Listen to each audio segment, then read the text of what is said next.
안녕하세요. 저는 서울 구로구에 살고 있는 40대 초반의 여성입니다. 예전에는 상대방이 유책 사유로 이혼하는 사람들을 볼 때마다 저는 그런 생각을 했었어요. 도대체 왜 저런 사람을 만나고 심지어 결혼까지 하게 된 걸까 하는 생각을요. 결혼까지 하려고 생각했던 사람이라면 결혼 전에 이 사람이 정말 괜찮은 사람일지 나와 끝까지 함께 할 수 있는 사람일지를 심사숙고해 봤을 거 아니겠어요? 그럼에도 불구하고 저런 사람을 만나게 됐다는 사실이 잘 이해가 되지 않았죠. 그래서 이런 추측을 했습니다. 아마 결혼을 할 때는 콩깍지가 씌어서 상대방의 단점까지도 다 감싸 안을 수 있을 것 같았다거나 아니면 결혼하고 나서 그 사람이 바뀔 거라는 말도 안 되는 기대를 했을 거라고요. 그게 얼마나 오만한 생각이었는지 한 치 앞도 모른 채로요. 얼마 전 저는 5년의 결혼 생활을 정리하고 남편놈과 이혼을 했습니다. 그 사연을 다 풀어내자면 정말 열흘 밤낮을 이야기해도 부족할 지경이지만 한마디로 요약하자면 그건 남편놈의 바람 때문이었어요. 다른 것도 아니고 바람이라니. 세상 다른 남자가 다 바람을 피운다고 해도 내가 고른 내 남편만큼은 적어도 그런 일은 없을 거라고 믿었었는데 저는 정말 눈앞의 현실을 제 눈으로 보고도 믿을 수가 없었습니다. 사실은 믿고 싶지가 않았던 것이었죠. 그리고 그제서야 깨달았습니다. 아, 이혼을 하던 그 많은 사람들이 다 지금 이런 기분이었겠구나 하는 생각을요. 사람은 다 역지사지를 해봐야 안다더니 우습게도 제가 딱 그렇더라고요. 어찌 됐건 결혼을 끝낼 때 끝내더라도 저 인간에게 복수는 해야겠다 싶더라고요. 누구 좋으라고 이렇게 쉽게 끝내줄 수는 없었죠. 다행히도 저는 통쾌한 복수를 할 수 있었고 그렇게 저희의 결혼 생활은 모두 마무리되었습니다. 솔직히 말해서 그 어떤 복수를 한들 뒤통수를 맞고 끝이 난 지난 세월을 보상할 수는 없었겠죠. 하지만 지난 시간들을 되돌릴 수 없는 노릇이니 이렇게나마 분풀이라도 하고 끝내게 된 것이 다행이다 싶더라고요. 지금부터 그 한 치 앞도 몰랐던 저의 사연에 대해서 들려드릴게요. 제가 그 인간을 만났던 건 7년 전 어느 봄날 제 대학교 선배의 소개를 통해서였습니다. 저와 친하게 지냈던 선배였는데 평소와 다름없이 안부차 전화를 했다가 제가 연애를 오래 쉬고 있다는 말에 깜짝 놀라더라고요. 그리고는 다음날 다시 저에게 전화가 걸려왔어요. 지수야, 내가 어제 네 말 듣고 생각나는 사람이 있어서 전화 다시 했어. 저 말이요?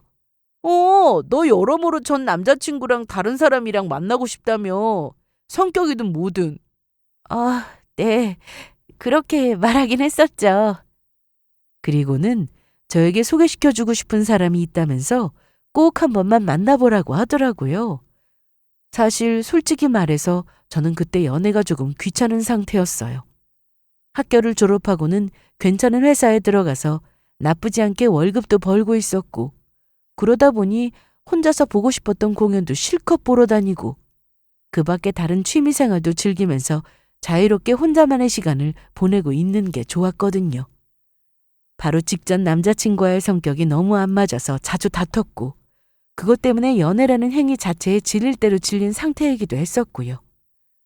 제가 뜨뜻미지근한 반응을 보이자 선배는 저를 재촉하면서 무조건 만나보라고 너무 좋은 사람이라면서 계속해서 강조를 하더라고요. 물론 당연히 그만큼 좋은 사람이니까 선배도 저에게 소개를 해주려고 한 것이었겠죠. 막 소개팅에 나가고 싶을 정도로 내키는 것은 아니었지만 결국 저는 그 자리에 나가게 되었습니다. 선배가 저렇게까지 신경을 써주는데 계속 거절하는 것도 예의가 아니다 싶었거든요. 안녕하세요. 처음 뵙겠습니다. 문성준이라고 합니다. 안녕하세요. 김지수입니다. 선배한테 말씀 많이 들었어요. 반갑습니다. 아이, 좋은 말씀만 들으셨어야 할 텐데 갑자기 걱정되네요. 저희가 처음 만난 곳은 소개팅의 정석이라는 이탈리안 레스토랑에서였어요. 날씨 좋은 봄날에 주말 점심이라 그런지 레스토랑 내부에는 저희 말고도 주변에 다 소개팅하는 분들이시더라고요. 거기 저희까지 합류해서 앉아있자니 이 상황이 뭔가 한편에 희극 같다는 생각이 들었습니다. 그리고 식사를 마친 뒤에 식당을 나와서 카페로 이동하면서 저는 문득 아까의 이야기를 꺼냈어요. 아까 그 식당에 저희 말고도 죄다 소개팅하는 분들이시던데 보셨어요? 아, 그랬나요? 저는 지수 씨랑 하는 이야기에 집중하느라 미처 몰랐네요. 실내에 테이블이 꽤 많았는데 그 많은 사람 중에 몇 명이나 성공해서 커플이 될까 싶더라고요. 아무래도 확률상 성공하는 것보다는 실패하시는 분들이 더 많겠죠. 네, 이미 실패하신 것처럼 보이는 테이블도 많더라고요. 아, 나는 진짜 제발 성공했으면 좋겠다. 생각지도 못했던 그 말에 저는 그 순간 빵 하고 웃음이 터지고 말았습니다. 사실 저는 오늘의 이 자리가 그다지 큰 기대 없이 나온 자리였거든요. 그동안 저의 연애를 돌아보자면 이런 인위적인 소개팅 자리보다는 자연스러운 만남에서 잘 된 경우가 훨씬 더 많기도 했고요. 상대방이 그 말을 듣기 전까지만 해도 좋은 사람인 것 같다는 생각은 들었지만 과연 이 사람과 내가 맞을까 싶은 고민도 들고 있던 찰나였습니다. 그런데 방금 그 말을 듣고 나니 참 많이 웃기기도 했고 어쩌면 나랑 잘 맞을 수도 있겠다 싶더라고요. 같이 행복하기 위해서는 다른 어떤 것들보다 웃음 코드가 잘 맞아야 한다던데 저는 예전부터 그 말에 많이 공감을 하고 있었거든요. 그런데 이 사람과는 가끔씩 서로를 이렇게 웃겨주면서 재미있게 잘 만날 수 있겠다 싶은 생각이 들었었죠. 저의 예감대로 얼마 지나지 않아 저희는 사귀게 되었습니다. 우리가 이렇게 만나고 있다니 진짜 꿈만 같다. 꿈만 같다고? 왜? 너무 좋아서? 아니, 그게 아니라 난 사실 소개팅 자리에 나갈 때까지만 해도 연애할 생각은 별로 없었거든. 오빠는 우리가 사귀게 될 줄 알았어? 당연하지. 난 완전 연애할 생각 많았는데. 난 너 저 멀리서 들어오는 거 보자마자 와, 이 여자다 하고 생각했지. 남자친구는 저를 만났던 첫날에 이미 저랑 사귈 결심을 다 했다고 하더라고요. 어디 사귈 결심뿐이겠어요?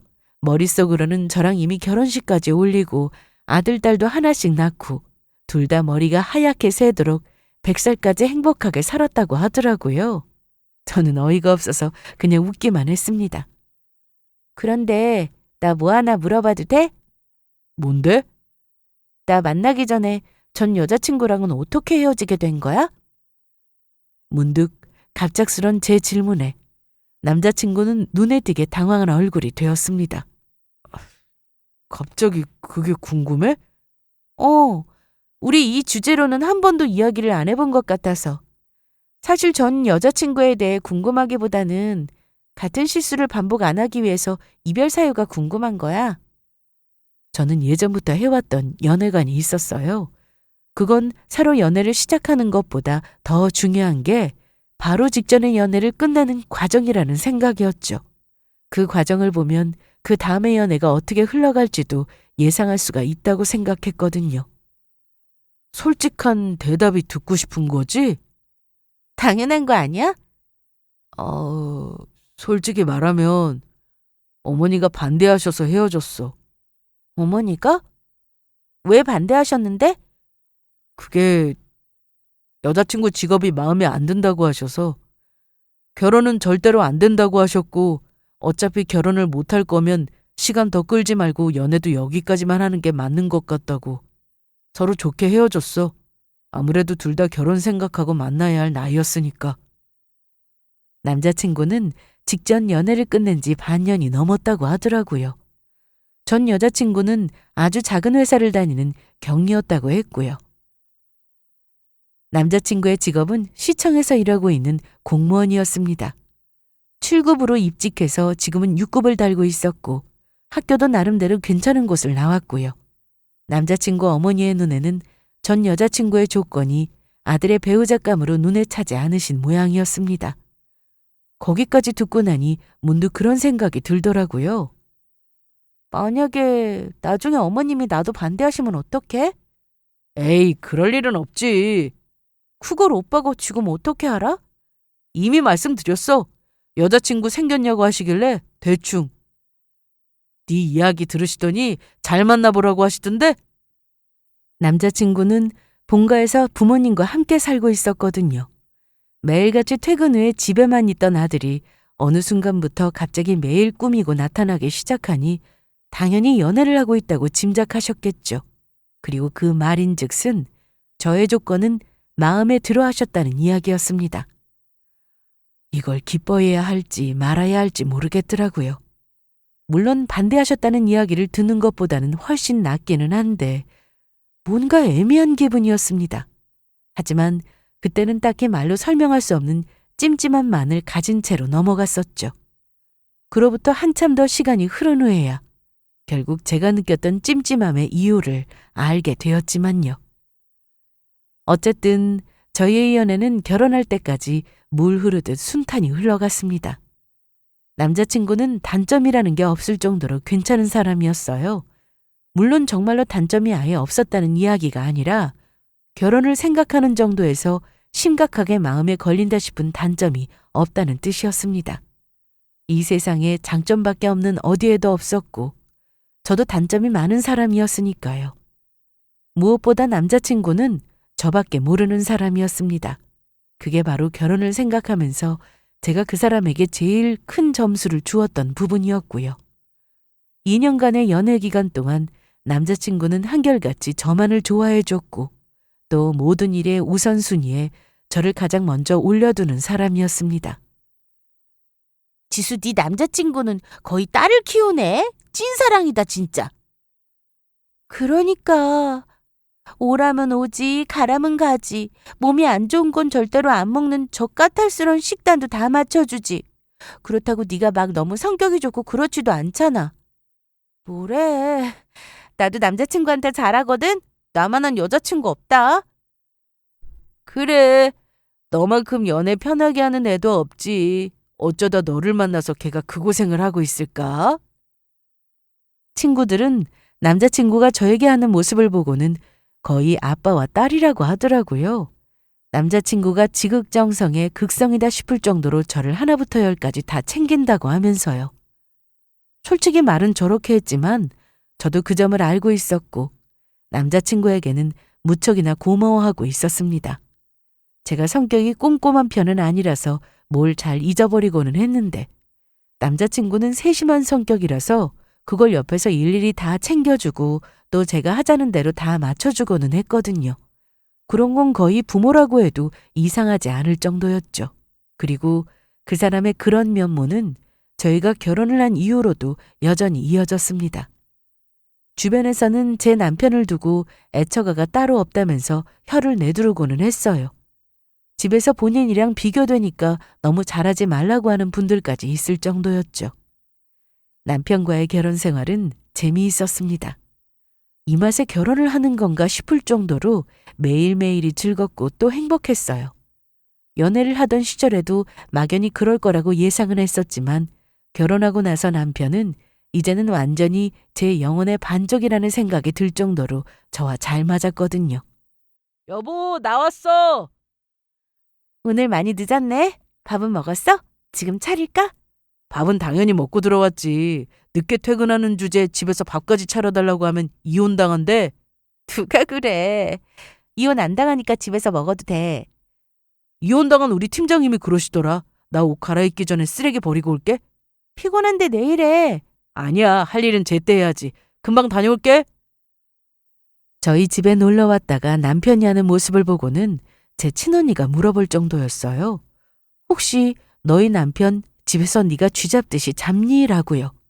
저는 정말 억울했습니다. 하지만 제가 보기에도 남편이 조금 심하게 잘하기는 하는 편이었어요.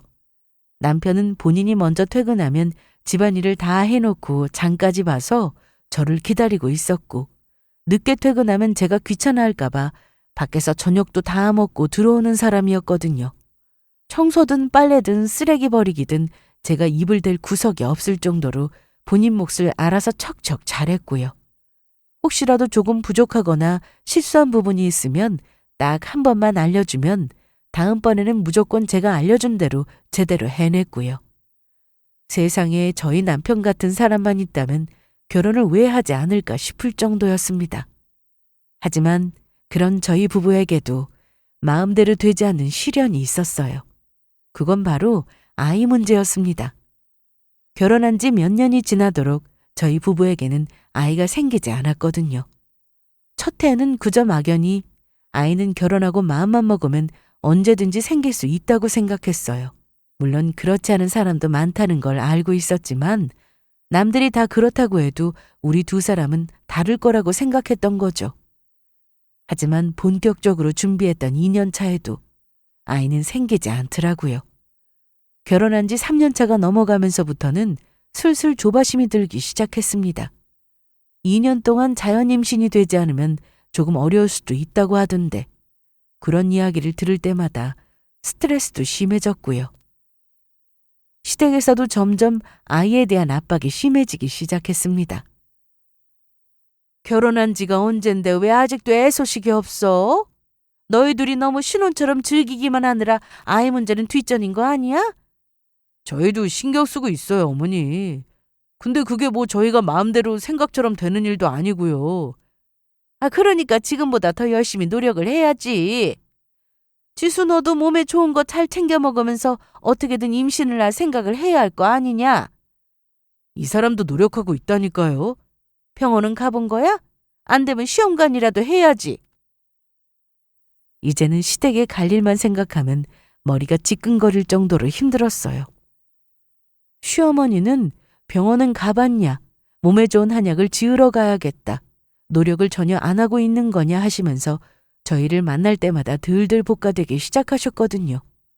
정작 누구보다도 아이를 가지고 싶은 건 저희 두 사람이었는데 말이에요. 남편과의 사이는 너무 좋았지만 이 문제 때문에 하루하루가 정신적으로 소모되는 느낌이었습니다. 남편은 처음에는 시댁에 다녀올 때마다 힘들어하는 저를 달래며 말했어요. 아직 우리 젊잖아. 어머니 말씀에 너무 스트레스 받지 마. 볼 때마다 저러시니까. 이제는 시댁에 안 가도 나한테 전화까지 해서 뭐라고 말씀하셔. 우리라고 낳기 싫어서 안 낳는 것도 아닌데. 내가 전화는 그만하시라고 할게. 그리고 혹시라도 끝까지 아기를 못 낳으면 뭐 어때?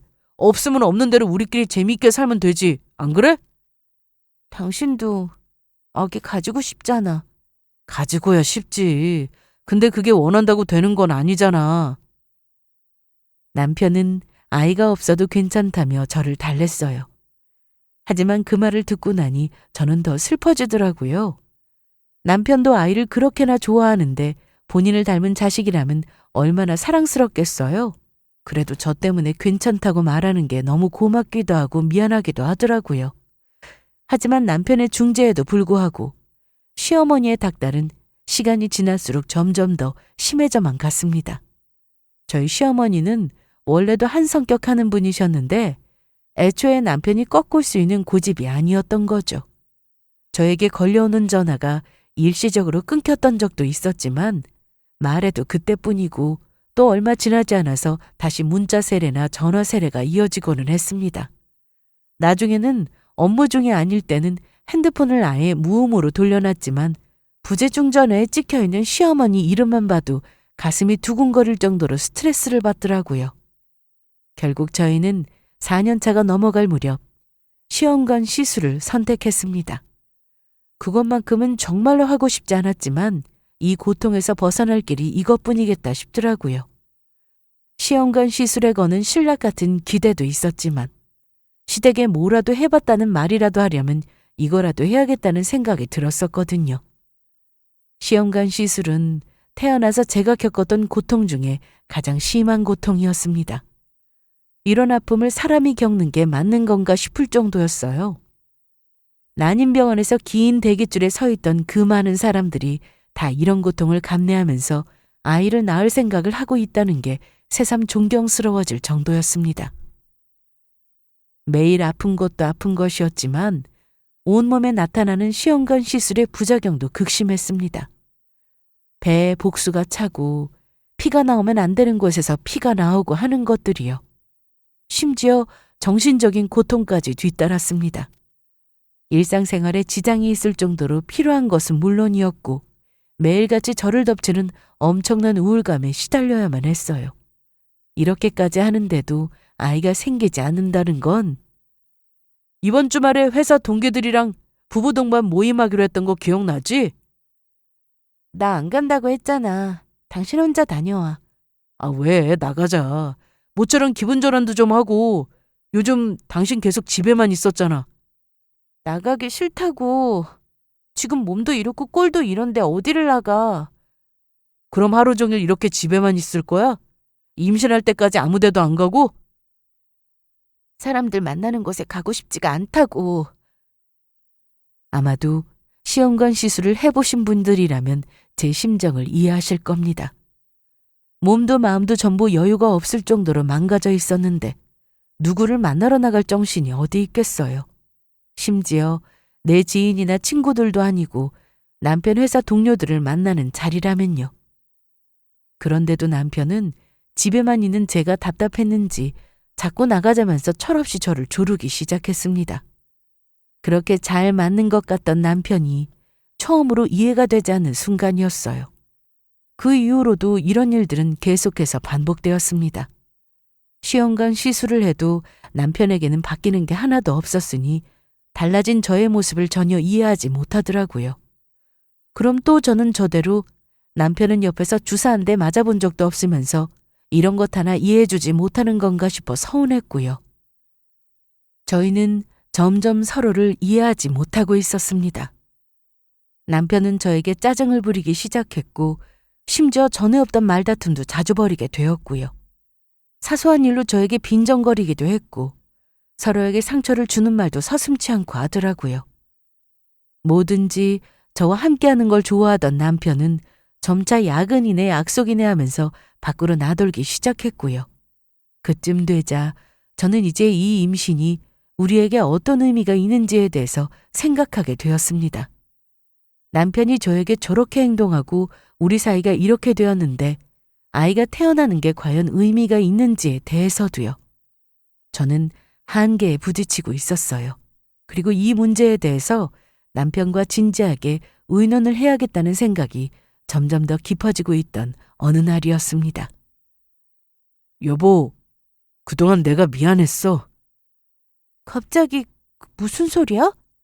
갑자기가 아니라 내가 당신한테 너무 못되게 굴었지? 미안해. 내가 잘못했어. 저로서는 생각지도 못했던 사과였습니다. 심지어 달라진 것은 남편뿐만이 아니었어요. 시어머니한테서까지 전화가 걸려왔더라고요. 지수야, 그동안 내가 미안했다. 너한테 못할 말도 많이 한 것 같고 나 때문에 스트레스 많이 받았었지? 네? 안 생기는 애를 어쩌겠냐. 애는 하늘이 내려주는 거라고 하는데. 그리고 부부 사이가 너무 좋으면 아이가 안 생기는 법이라고들 하더라. 말뿐만이 아니었어요. 시어머니는 실제로도 저에게 무척이나 잘해주기 시작했습니다. 제가 좋아하는 갈비찜을 만들어서 갖다 주시기도 하고 감기에 걸렸다는 제 말에는 직접 전복죽을 만들어서 가져오시기까지 했어요. 남편은 더 말할 것도 없었습니다. 우리가 다투었던 시간이 언제였냐는 듯이 다시 예전의 남편으로 돌아가 있었어요. 아니, 오히려 그때보다도 더 저에게 다정한 남편으로요. 집안일도 더 열심히 했고 예전처럼 저도 세심하게 잘 보살폈습니다. 시험관 시술도 그만두자고 하더라고요. 제 몸까지 망쳐가면서 낳고 싶은 아이는 아니라고 하면서요. 하루아침에 바뀐 두 사람의 태도에 저는 의아하기만 했습니다. 이렇게 마음이 바뀐 이유를 물어봐도 그냥 이제는 할 만큼 한 것 같다라고만 하더라고요. 이만큼 노력했는데도 안 되는 거면 포기하는 게 맞는 거라고요. 그리고 저와 남편의 사이가 멀어지는 건 절대로 안 된다고 하면서요. 자세히 생각해보면 그 어이없는 말에는 허점이 너무나도 많았습니다. 하지만 저는 그저 다행이라고만 생각하고 넘어가기로 했어요. 그것까지 자세히 파고들어 따져보기에는 그때의 저는 심신이 너무나도 지친 상태였거든요. 그저 모든 게 원래 자리로 돌아가기만을 바라고 있을 뿐이었죠. 그러던 어느 날이었습니다. 그때 저는 4일 일정의 제주도 출장을 떠나와 있던 참이었죠. 급한 미팅을 마치고 호텔로 돌아가고 있는데 남편에게서 전화가 걸려왔습니다. 저는 반가운 목소리로 얼른 전화를 받았어요. 여보세요? 퇴근했어? 문성주 씨 보호자분 되시나요? 네. 누구시죠? 분명히 남편의 번호였지만 그 속의 목소리는 전혀 모르는 사람이었습니다. 몰라서 되물으니 병원이라고 하더라고요. 문성준 씨가 교통사고를 당해서 지금 병원에 계시거든요. 핸드폰에 아내분 연락처가 있어서 연락드리는 겁니다. 많이 다쳤나요? 저희 남편은 괜찮은 건가요? 남편은 얼마 전부터 업무 때문에 다른 지역으로 3주 동안의 장기 출장을 떠나 있는 상태였습니다. 가기 전에도 오랫동안 저를 못 보게 됐다면서 엄청 아쉬워하며 떠났었고요. 그래도 대신에 틈만 나면 저희는 연락을 주고받았습니다. 다시 사이가 좋아진 뒤로는 연애하던 시절로 돌아간 것처럼요. 어제까지만 해도 저와 다정하게 통화를 했던 남편이었어요. 아니, 불과 몇 시간 전까지만 해도 저와 메시지를 주고받고 있었던 사람이 사고라니 믿을 수가 없었습니다. 저는 그 길로 바로 짐을 챙겨서 미친 듯이 공항으로 달려갔어요. 하지만 태풍으로 인해서 집으로 돌아갈 수 있는 비행기가 단 한 대도 없었습니다. 제가 할 수 있는 게 아무것도 없더라고요. 하는 수 없이 이튿날 비행기가 뜨기까지 기다려야만 했습니다.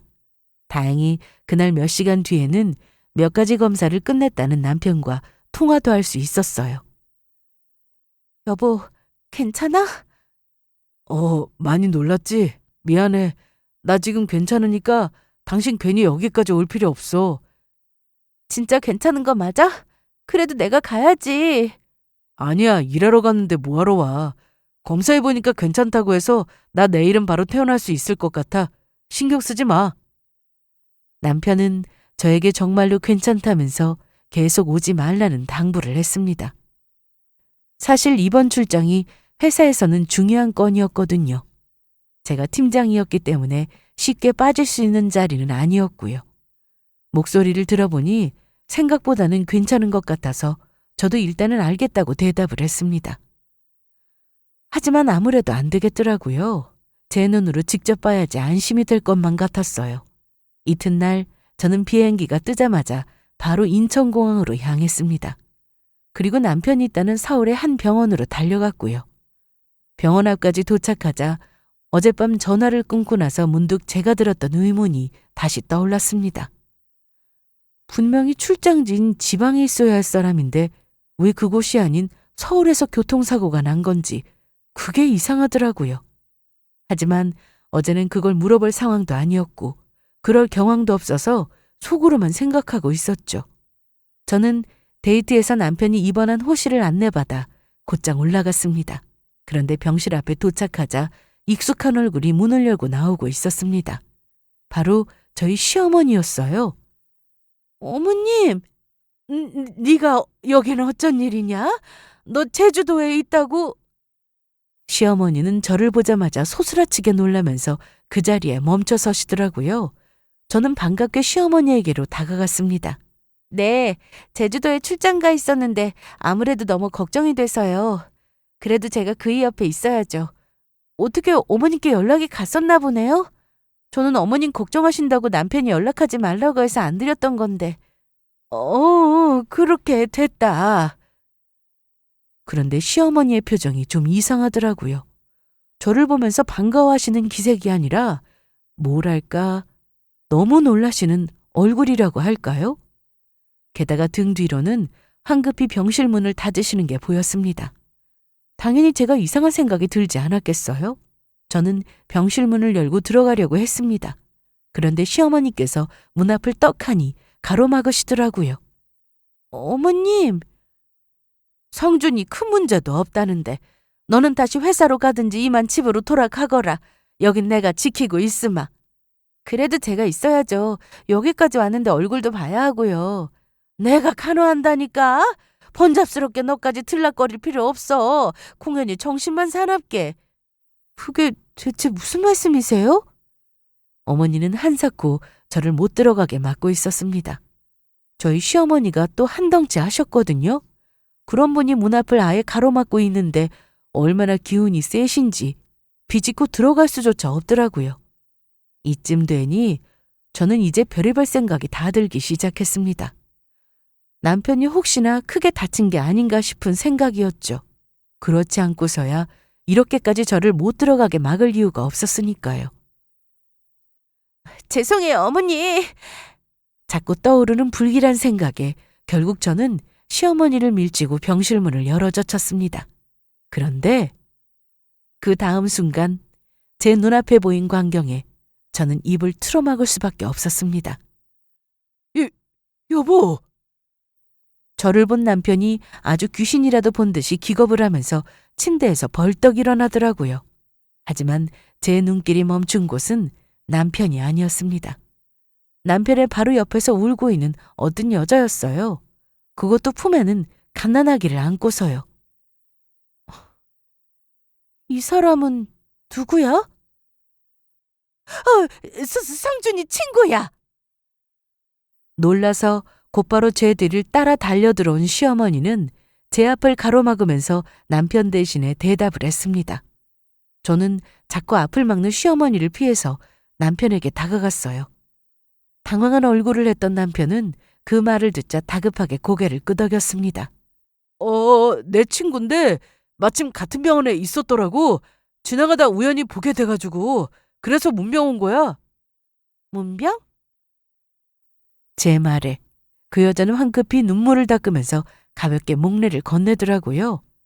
하지만 저는 그 여자의 얼굴을 확인하고는 심장이 덜컥 내려앉는 기분을 느낄 수가 있었습니다.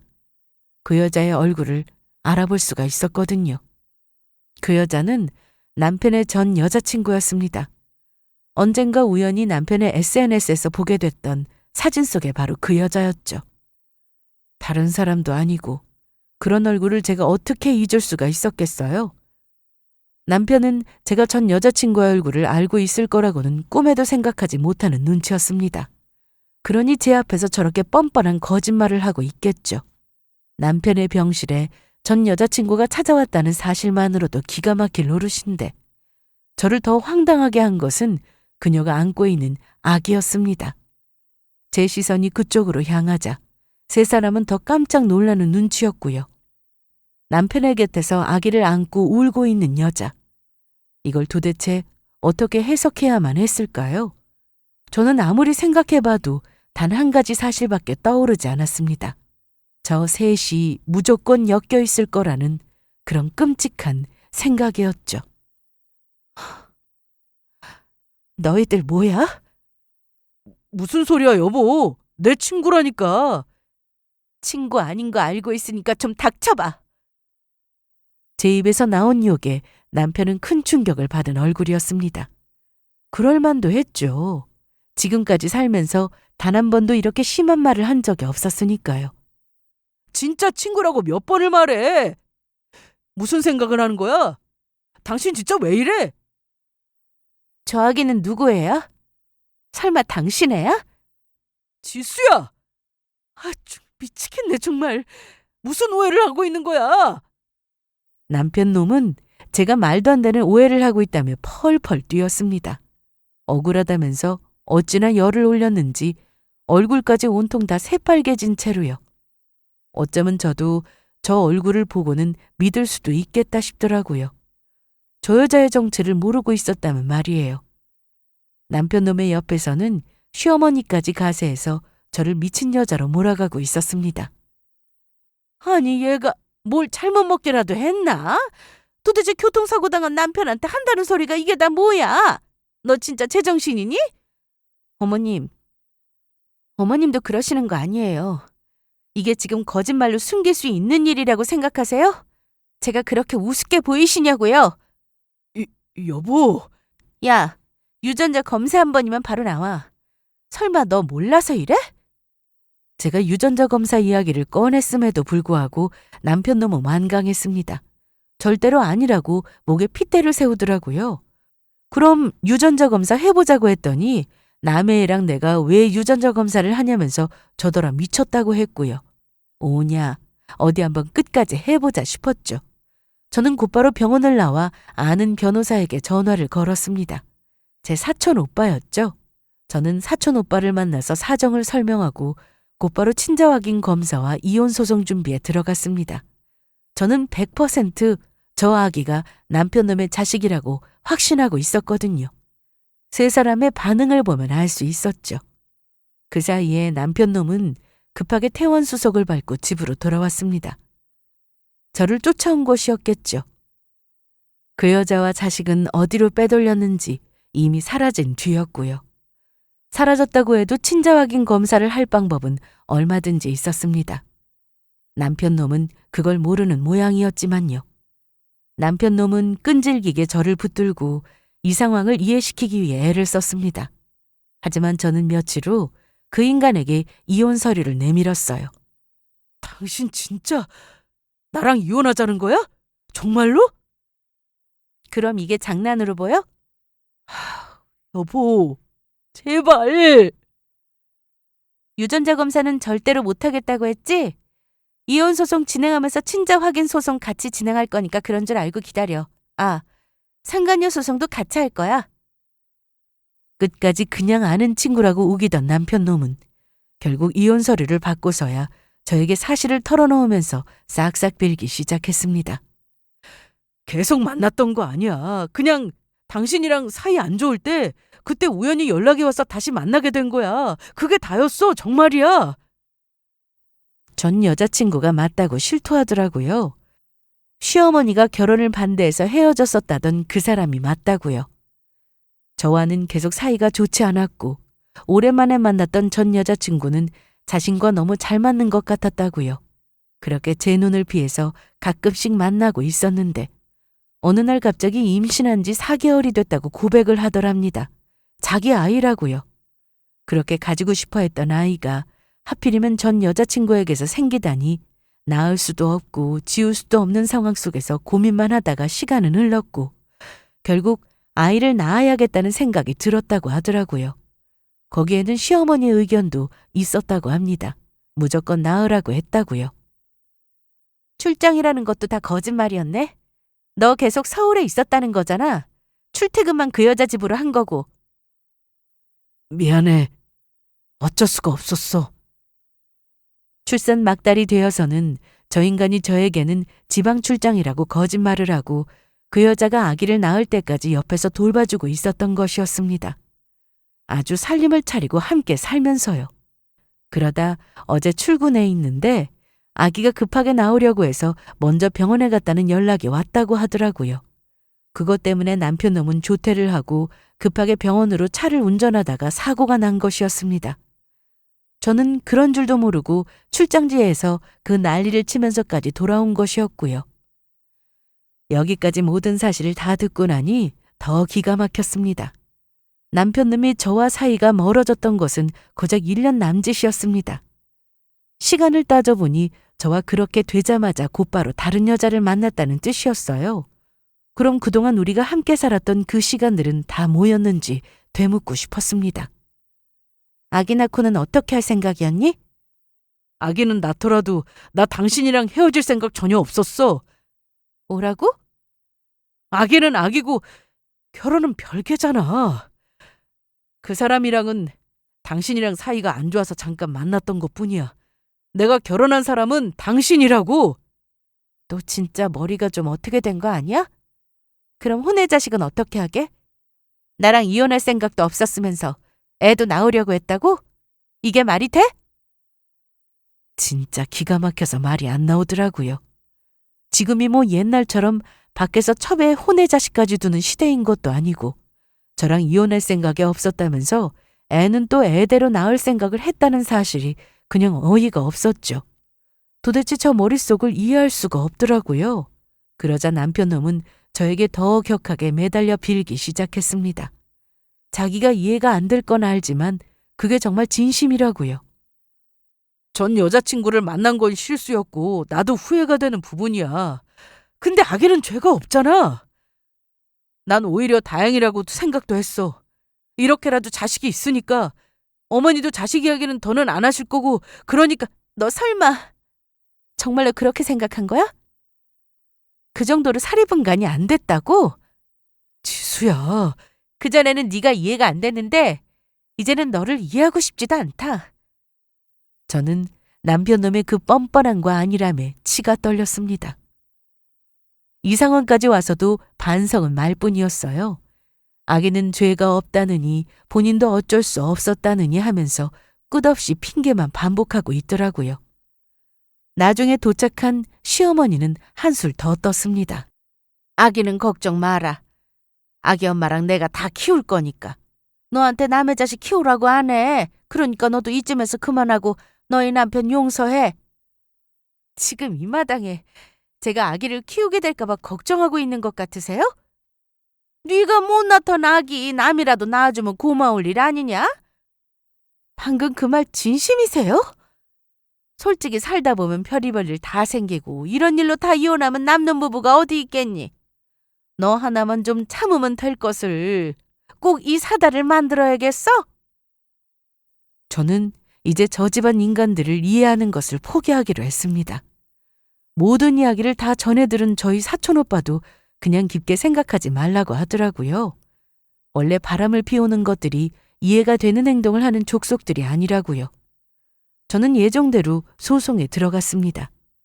예상대로 상간녀 아기는 남편놈의 친자가 맞더라고요. 굳이 확인하지 않아도 뻔한 결과였지만요. 이 상황까지 들어가고 나니 남편놈과 시댁은 태도를 싹 바꾸더라고요. 어디 해볼 테면 해보라고 하면서요. 아무리 제가 난리를 쳐도 이혼해봐야 그깟 위자료 몇 천도 안 된다고요. 물론 그깟 위자료는 얼마 되지도 않는 돈이었겠죠. 하지만 남편놈과 시댁 인간들이 잊고 있는 사실이 있었습니다. 그건 남편놈이 품위 유지에 의무가 있는 공무원이라는 사실이었어요. 다시 말해서 이런 일이 본인의 커리어에는 치명적이라는 뜻이었습니다. 저는 남편놈의 직장에게도 이 사실을 통보했어요. 결혼한 유부남임에도 불구하고 상간녀와 불륜관계를 맺었고 심지어 그 사이에서 혼외 자식까지 낳았다는 사실을요. 남편놈의 회사에서는 그 즉시 사실관계 확인과 징계 절차에 돌입했습니다. 남편놈은 공무원의 품위유지 의무 위반으로 중징계를 받았고요. 억울하다면서 소청 심사를 걸었지만 거기에서도 받아들여지지 않았다고 하더라고요. 이제 승진도 물 건너간 것이나 다름없었죠. 상간녀 소송도 마찬가지였습니다. 유부남과의 사이에서 아이를 낳을 생각을 했다면 상간녀 소송을 당할 각오도 되어 있었겠죠. 제가 저들을 봐줘야 할 이유도 없었고요. 저는 양쪽 모두에게서 승소해서 위자료를 받았습니다. 재산분할 청구도 함께요. 자신이 생각했던 것보다 훨씬 더 많은 돈을 뜯긴다고 생각하니까 그제서야 내내 애써 태어난 척하던 얼굴이 싹 변하긴 하더라고요. 그것도 자업자득이었겠지만요. 그 여자와 남편놈이 다시 재결합을 했는지 어떻게 됐는지는 알 수가 없었습니다. 궁금하지도 않아서 굳이 그 소식을 찾으려 들으려 하지도 않았거든요. 같이 살던 아파트를 재산분할을 통해 처분하고 저는 아예 새로운 동네로 이사를 왔습니다. 예전에 살던 곳과 아주 멀리 떨어진 곳으로요. 여기서 새로운 마음으로 지금까지의 모든 일들을 다 잊고 새 출발을 해보려고요. 이혼을 한 후에 한동안은 화병이 도져서 평상시에 잘 있다가도 저도 모르게 순간 울컥울컥 올라오는 것들이 있더라고요. 병원을 다니면서 상담을 받고 약을 먹었더니 그것도 이제는 많이 좋아졌고요. 지금은 병원도 모두 그만두고 요가를 다니고 있습니다. 마음의 평화를 얻는 데는 몸을 쓰는 것만한 게 없더라고요. 거기서 그동안 힘들었던 몸도 돌보고 제 마음도 잘 돌보려고요. 문득 혹시나 지금 이 사연을 듣고 계시는 분들 중에 저와 비슷한 경험을 하신 분들이 있으실지도 모르겠다는 생각이 드네요. 그분들께 이 말씀을 꼭 드리고 싶어요. 통쾌한 복수를 했든 안 했든 나쁜 놈들은 언젠가는 벌을 받게 되어 있다고요. 그러니까 아까운 시간을 그 인간들 때문에 낭비하지 마시고 자신을 돌보는데 잘 쓰시라고요. 나는 이 세상에서 제일 소중한 존재고 나를 돌볼 수 있는 건 나밖에 없으니까요. 여기까지 들어주셔서 감사합니다.